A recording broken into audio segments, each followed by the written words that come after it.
আজ আমি কথা বলবো ইম্পালসিভ বাইং নিয়ে। ইম্পালসিভ বাইং বলতে বোঝায় কোনো কিছু পরিকল্পনা না করে কেনা, অযাচিত কেনাকাটা। ধরুন আপনি একটি শপিং মলে গিয়েছেন 1 কেজি লবণ কিনতে, কিন্তু লবণ কিনতে গিয়ে বিল পরিশোধ করতে গিয়ে আপনি চকলেট, সাবান আরও অনেক কিছু কিনে ফেললেন, যেটা আপনার ওই মুহূর্তে কোনো দরকারই নেই। ধরুন আপনি রাস্তা দিয়ে হেঁটে যাচ্ছেন গরমে, হঠাৎ করে মনে হলো একটু এসি শপিং মল থেকে ঘুরে আসি, কিন্তু ঘুরতে ঘুরতে আপনি 5 থেকে 10 হাজার টাকা শপিং করে ফেললেন, যেটা আপনার ওই মুহূর্তে খুব প্রয়োজন নেই।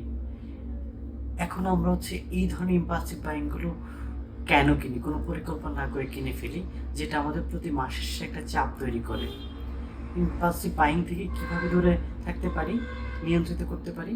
শুরুতেই নিজেকে কঠিন একটা তালিকা তৈরি করেন যে আমি আমার প্রয়োজনের বাইরে কোনো কিছু কেনাকাটা করব না। 2, নিজেকে থামান যে কেন কিনছি, একটু থেমে দেখুন কেন কিনছি, যে এটা কি আমার খুবই প্রয়োজনীয়।